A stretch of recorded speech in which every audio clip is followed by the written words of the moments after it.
আজকের খবরের কাগজের প্রধান খবর, শীর্ষ সন্ত্রাসী মুরগি ছাদেক ক্রসফায়ারে নিহত। গোপন খবরের ভিত্তিতে কারণবাজার এলাকা থেকে র্যাব সদস্যরা মুরগি ছাদেককে গত পরশু ভোর ৫টায় গ্রেফতার করে। তার পরিচয় সম্পর্কে নিশ্চিত হবার পর ব্যাপক জিজ্ঞাসাবাদ শুরু হয়। তাঁর দেওয়া তথ্যমতো গোপন অস্ত্র ভাণ্ডারের খোঁজে র্যাব সদস্যরা তাকে নিয়ে গাজীপুরের দিকে রওনা হয়। পথে মুরগি ছাদেকের সহযোগীরা তাকে মুক্ত করতে র্যাবের প্রতি গুলিবর্ষণ শুরু করে। র্যাব সদস্যরা পাল্টা গুলিবর্ষণ শুরু করে। এই সুযোগে গাড়ি থেকে লাফ দিয়ে নেমে পালিয়ে যাবার সময় ক্রসফায়ারে মুরগি ছাদেক নিহত হয়। তার মৃতদেহের সঙ্গে ৫ রাউন্ড গুলি সহ একটি পিস্তল পাওয়া যায়। মুরগি ছাদেকের বিরুদ্ধে ১১টি হত্যা মামলা সহ একাধিক ছিনতাই, ধর্ষণ এবং অগ্নিসংযোগের মামলা আছে। তার মৃত্যু সংবাদে এলাকায় আনন্দ মিছিল বের হয়। এলাকাবাসীরা নিজেদের মধ্যে মিষ্টি বিতরণ করেন। আমি খবরটা মন দিয়ে পড়লাম। সবই ঠিক আছে, একটা শুধু সমস্যা। মুরগি ছাদেক ৫ রাউন্ড গুলি এবং পিস্তল নিয়ে গাড়িতে বসেছিল। এত জিজ্ঞাসাবাদের পরেও কেউ বুঝতে পারেনি মুরগি ছাদেকের সঙ্গে গুলি ভরা পিস্তল আছে। ইন্টারেস্টিং খবর আর কি আছে? মহিলা সমিতিতে কারা যেন নতুন নাটক নামিয়েছে, পবন বাবুর শেষ খাইশ। মন্দ কি? সব মানুষের শেষ খাইশ বলে একটা ব্যাপার থাকে। পবন বাবুর শেষ খাইশ থাকতে পারে। অশ্লীলতার দায়ে মাইরা ফালামু ছবির প্রিন্ট জব্দ করা হয়েছে। অনেকের জন্য দুঃসংবাদ। নিরিবিলতে ঘরে বসে ভিসিআরে বিদেশি অশ্লীলতা দেখার চেয়ে দল বেঁধে হলে বসে দেশি অশ্লীলতা দেখার মজা অন্য। দেশরত্ন শেখ হাসিনার পুত্র জয়ের আগমন। ইন্টারেস্টিং খবর তো বটেই। দেশনেত্রী খালেদা জিয়ার পুত্র তারেক রহমান রাজনীতি করবেন, আর শেখ হাসিনা চুপ করে বসে থাকবেন তা হবে না। এবার হবে পুত্রে পুত্রে লড়াই। আমরা নিরীহ দেশবাসী মজা করে দেখব। পত্রিকা ভর্তি ইন্টারেস্টিং খবর, কোনটা রেখে কোনটা পড়ব। আজ ছুটির দিন বলে পত্রিকার সঙ্গে আছে সাহিত্য সাময়িকী। সাম্প্রতিক গদ্যপদ্যের মধুমিলন পাঠ করা যাবে। একটা গল্প ছাপা হয়েছে আজাদ রহমান নামের এক লেখকের। গল্পের নাম কোথায় গেল সিম কার্ড। মনে হচ্ছে খুবই আধুনিক গল্প। গল্পকার নিশ্চয়ই হারিয়ে যাওয়া সিম কার্ডের রূপকে হারিয়ে যাওয়া ঐতিহ্য, সংস্কৃতি ইত্যাদির কথা বলেছেন। বেশ কয়েকটা কবিতা ছাপা হয়েছে। এর মধ্যে একটা কবিতার নাম ২.৫ বিঘা জমি। এই কবি অবশ্যই রবীন্দ্রনাথের চেয়ে ৮ বিঘা বড়।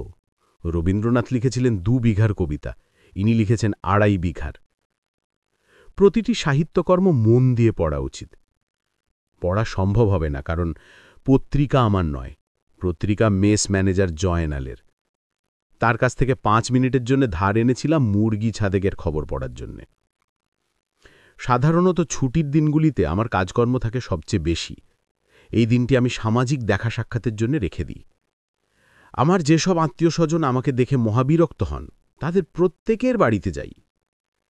আজ কোথাও যেতে ইচ্ছে করছে না। হাত পা এলিয়ে বিছানায় শুয়ে থাকতে ইচ্ছে করছে। ঘুম ঘুম চোখে শুয়ে থাকব। মাথার উপর ফ্যান ঘুরবে। একটা শীত শীত ভাব। গায়ে চাদর টেনে দিতে ইচ্ছে করছে, আবার করছে না, এমন অবস্থা। হাতের কাছে মজাদার কোনো বই থাকবে। ইচ্ছে হলো বই থেকে ২টো পাতা পড়লাম। বইয়ের যে কোনো জায়গা থেকে যে কোনো ২টো পাতা। বইয়ের কথা থেকে মনে পড়ল চেঙ্গিস খান বইটা আনা হয়নি। চা এবং কফির ফ্লাঙ্ক নিয়ে এসেছি, কিন্তু চেঙ্গিস খান সাহেবকে রেখে এসেছি। খান সাহেবকে আনার জন্য র্যাবের হেড অফিসে যাওয়াটা কি বাড়াবাড়ি হয়ে যাবে? চা কফির ফ্লাঙ্কের মালিক বজলুকে খুঁজে বের করার একটা চেষ্টা চালাতে হবে।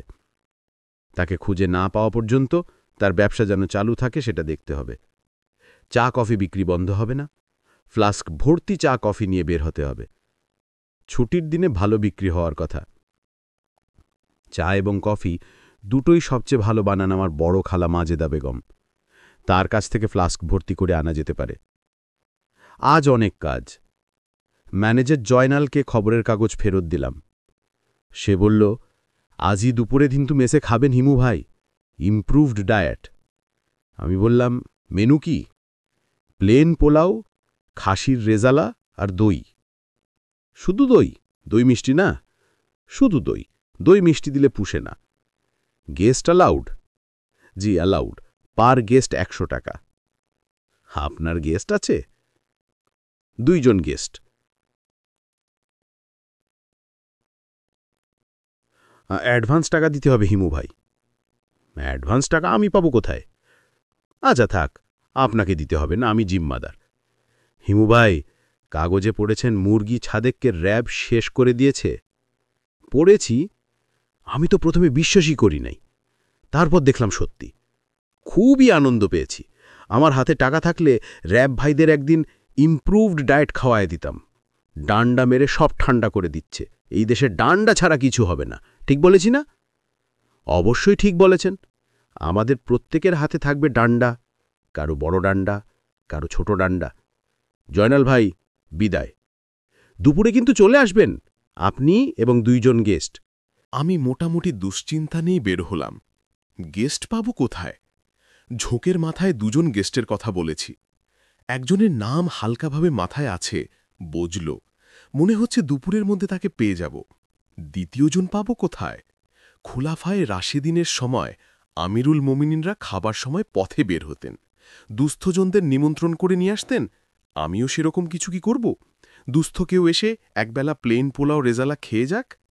মেসের মুখেই একজন হিকিরি পাওয়া গেল। মুখ ভর্তি দাড়িগফের জঙ্গল, মাথায় বেতে টুপি, তবে বলশালী চেহারা। ওনার গানের গলা ভালো।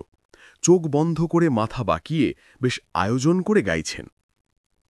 দিনের নবী মুস্তফায় রাস্তা দিয়া হাইটা যায়, ছাগল একটা বাঁধা ছিল গাছেরাও তলায়। আমি গায়ক ফকিরের সামনে কিছুক্ষণের জন্য থমকে দাঁড়ালাম।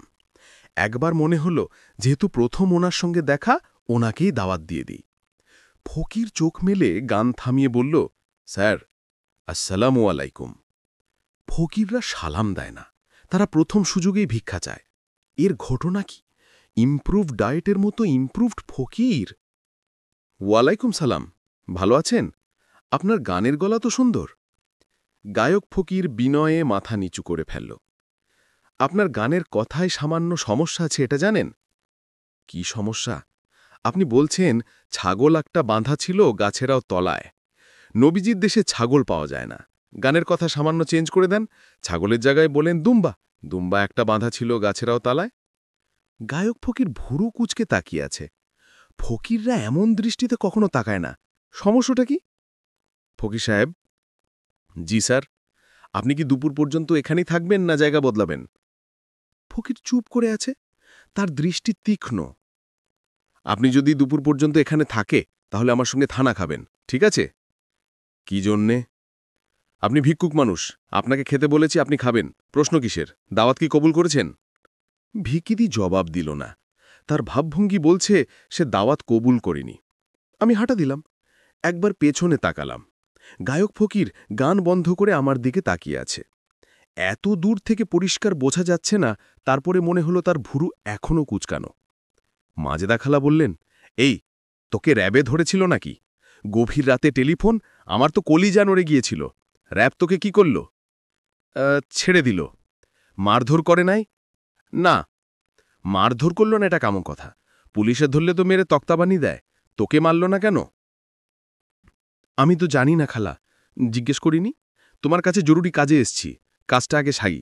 এই যে 2টা ফ্লাস্ক দেখছ, একটা ফ্লাস্ক ভর্তি করে চা বানিয়ে দেবে, আর একটা ফ্লাস্ক ভর্তি কফি। খালা বললেন, তাহলে র‍্যাব ঠিকই বলেছিল, তুই ফেরিওয়ালা হয়েছিস, চা কফি ফেরি করিস। প্রথমে আমি র‍্যাবের কথা বিশ্বাস করিনি। তুই সত্যি ফেরি করিস? হুম। কোথায় কোথায় যাস? যেখানে মানুষের আনাগোনা, সেখানেই যাই। সোহরাবর্দী উদ্যানে যাস? যাই। গুড, তাহলে তুই আমাকে একটা কাজ করে দিতে পারবি।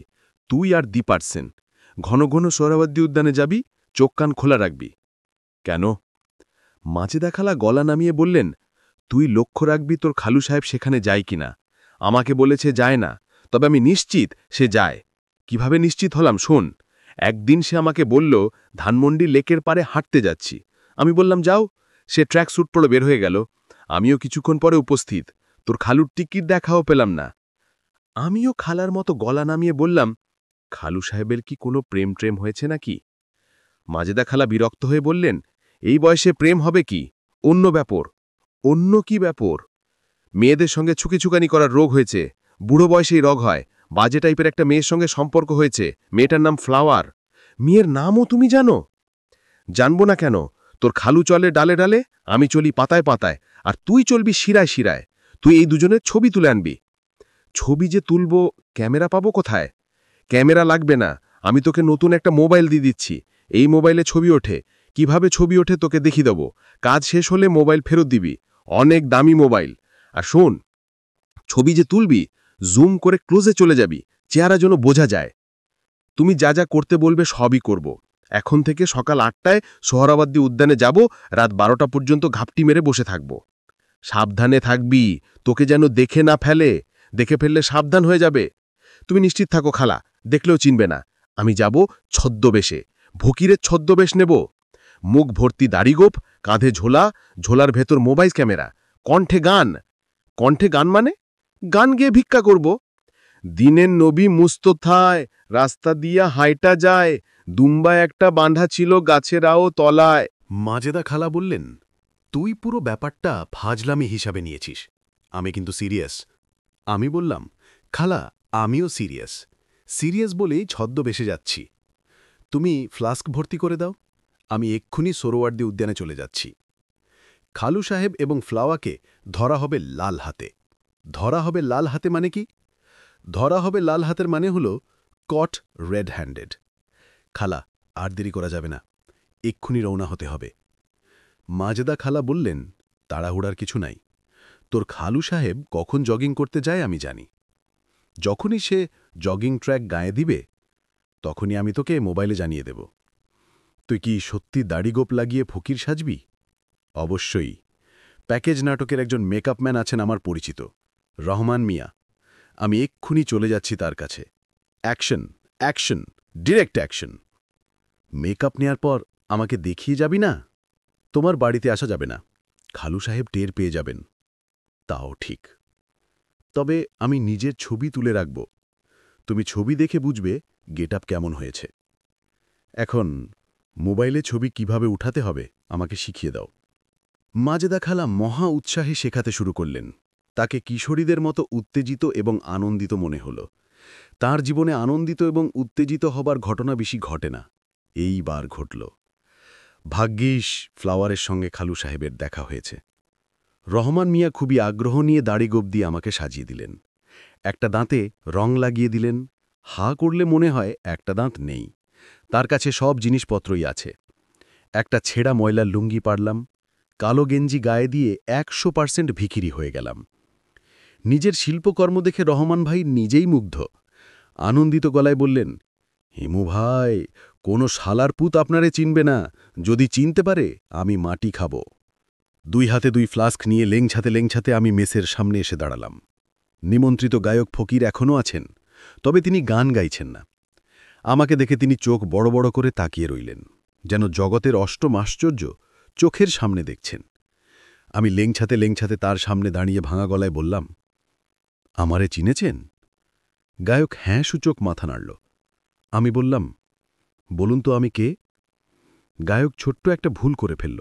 সে বলল, আপনি হিমু। আমি বললাম, আমার নাম তো আপনার জানার কথা না, নাম জানলেন কিভাবে? গায়ক নিচুপ। আমি বললাম, আপনি কি র্যাবের কেউ? ফকির সেজে মেসের সামনে দাঁড়িয়ে আছেন? গায়ক এখনও চুপচাপ। আমি বললাম, আপনি আমার নিমন্ত্রিত অতিথি, চলুন খেতে যাই। গায়ক নিঃশব্দে আমার পেছনে পেছনে আসছে। বেচারা আজ বড় ধরনের একটা ধাক্কা খেয়েছে। মেস ম্যানেজার জয়নাল অবাক হয়ে তাকিয়ে আছে। আমি তার কাছে এগিয়ে গলা নামিয়ে বললাম, চিনেছেন? হিমু ভাই না? হুঁ। ঘটনা কি? প্যাকেজ নাটকে একটা রোল পেয়েছি, ফেরিওয়ালা। সন্ধ্যার পর শুটিং। নাটকের নাম কি? নাটকের নাম ফ্লাওয়ার, ইংরেজি নাম। আপনার সাথে ওই লোকটাকে একটু আগে দেখছি ভিক্ষা করছে। সেও একজন অভিনেতা, র্যাবের ভূমিকায় অভিনয় করছে, ভিক্ষুকের বেশে র্যাব। ও আচ্ছা। আমাদের খাবারটা আমার ঘরে পাঠিয়ে দেন, মেসের সবাইকে প্যাকেজ নাটকের খবর জানানোর দরকার নাই। জয়নাল বলল, আপনার আরেক গেস্ট কোথায়? নাটকের ডিরেক্টর সাহেবের আসার কথা ছিল, কাজে আটকা পড়েছেন। হিমু ভাই, শুটিং দেখতে পারবো না? শুটিং দেখবেন, আজ না। 2 জন গেস্টের জায়গায় আমার এখন 1 জন গেস্ট। গেস্টের খাবার গতি ও পরিমাণ দেখে আমি মুগ্ধ। নিমিষের মধ্যে সব নেমে গেল। ভদ্রলোক অতি তৃপ্তির সঙ্গে খাচ্ছেন। তৃপ্তির খাওয়া দেখতেও তৃপ্তি। আমি বললাম, ভাই, পেট ভরেছে? তিনি বললেন, খুবই আরাম করে খেয়েছি, শুকুর আলহামদুলিল্লাহ। আমি পরিমাণে বেশি খাই, এই নিয়ে লজ্জার মধ্যে থাকি। সব জায়গায় ঠিকমতো খেতেও পারি না। বিয়েবাড়িতে গিয়ে আধ পেটা খেয়ে উঠে পড়ি। আপনার এখানে আরাম করে খেলাম। কোনো চক্ষুলজ্জা বোধ করেন নাই? জি না। কারণ কি? আপনাকে ধরা পড়ার পর সব লজ্জাটজ্জা চলে গেল। এখন কি করবেন, চলে যাবেন নাকি এখনও ফকির সেজে গান করবেন? বুঝতে পাচ্ছি না। আপনার গানের গলা ভালো, রেডিও টিভিতে অডিশন দিলে পাশ করবেন। আমি রেডিও অডিশনে পাশ করা, তাই নাকি? গান বাজনার লাইনে থাকতে চেয়েছিলাম, পেটের দায় ঢুকলাম পুলিশে, সেখান থেকে র্যাব। একটা পান খেতে পারলে ভালো হতো। পান আনিয়ে দিচ্ছি। জর্দা লাগবে? জি লাগবে। জর্দা ছাড়া পান আর নিকোটিন ছাড়া সিগারেট একই জিনিস। জর্দা দেয়া পান আনিয়ে দিলাম।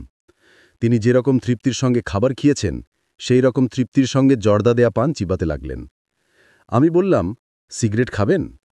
ভদ্রলোক বললেন, সিগারেটের অভ্যেস নাই, তারপরেও একটা দিন খাই। সমুদ্রে পেতেছি শয্যা, শিশিরে কি ভয়? শয্যা যখন পেতেছেন ঠিকমতো পাতেন। শুয়ে একটা ঘুম দেন। ঘুম দিব মানে? ভালো খাওয়ার পর আরামের একটু ঘুমও খাবারেরই অংশ। 5-10 মিনিট না ঘুমালো লাঞ্চ কমপ্লিট হবে না। সত্যি ঘুমাতে বলছেন? আপনার ইচ্ছা। আমি ঘর ছেড়ে দিলাম। আমার ঘরের দরজায় কখনো তালা দেয়া থাকে না, সব সময় খোলা। যখন চলে যেতে ইচ্ছা করবে, চলে যাবেন। আপনি যাচ্ছেন কোথায়? আমি চা এবং কফি ফেলি করব। ফিরবেন কখন? বলতে পারছি না। তাহলে কিছুক্ষণ শুয়েই থাকি। থাকুন। আপনার নাম জানা হলো না। আমার নাম হারুন আল রশিদ, বাগদাদের খলিফা। আমি বললাম, বাগদাদের খলিফা দুপুরবেলা খাওয়া দাওয়ার পর কিছুক্ষণের জন্য হলেও চোখ বন্ধ করে আরাম করবে না, তা হয় না? হারুন আল রশিদ আনন্দিত গলায় বললেন, অতি সত্যি কথা। হিমু ভাই, আমি শুয়ে পড়লাম। আজ প্রথম দিনের মতো বিক্রি হচ্ছে না। অনেকেই কাছে আসছে, তবে চাকফির জন্যে না।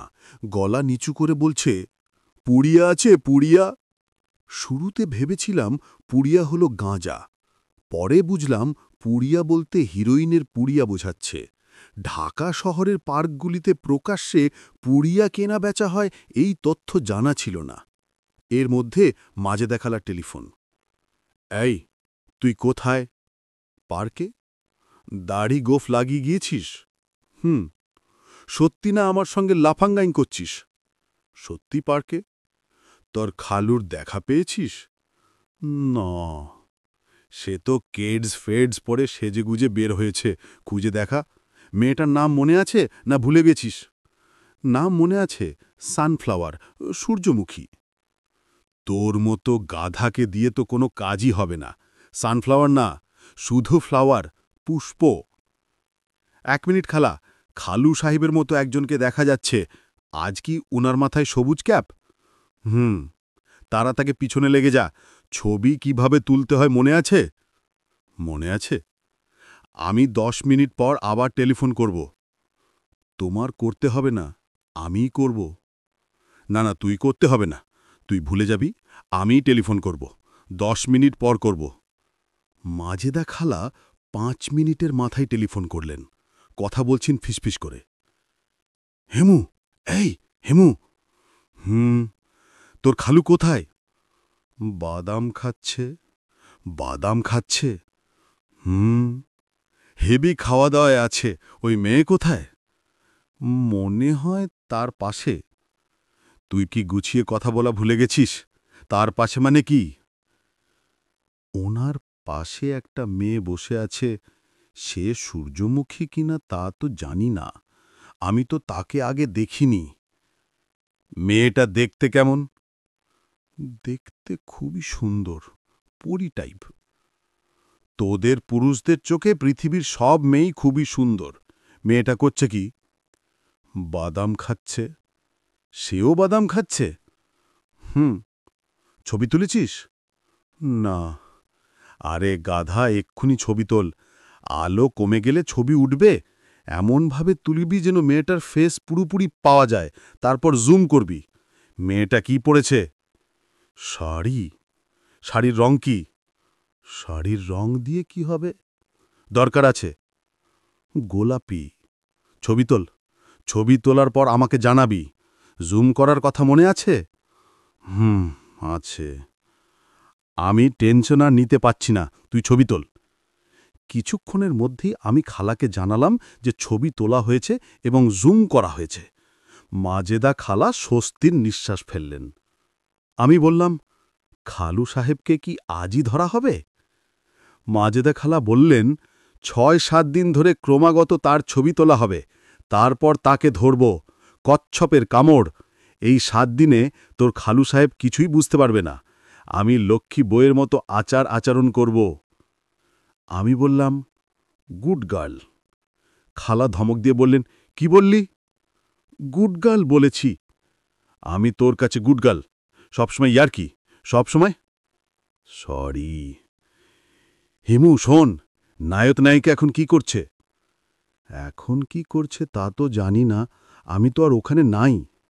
খালা হাহাকার করে উঠলেন, ওদেরকে এইভাবে রেখে চলে এসেছিস? তুই কি পাগল? তোর কি ব্রেন পচে গু হয়ে গেছে? আমি সারাক্ষণ পিছনে লেগে থাকব? অবশ্যই। ডিটেকটিভ বয়ে কি লেখা থাকে? টিকটিকি কি করে?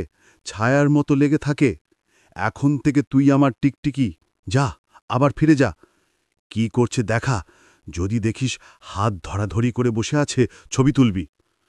ছবি তুলব কিভাবে? অন্ধকার হয়ে গেছে তো। অন্ধকার হোক আর যাই হোক, ছবি তুলবি। খালা, আমার দাড়ি খানিকটা লুজ হয়ে গেছে, যে কোনো মুহূর্তে খুলে পড়তে পারে। খুলে পড়লে খুলে পড়বে। তুই তো দাড়ি দিয়ে ছবি তুলবি না, তুই ছবি তুলবি সেলফোনে। ওকে ফাঁকে বাদ দে, ছবি তোল।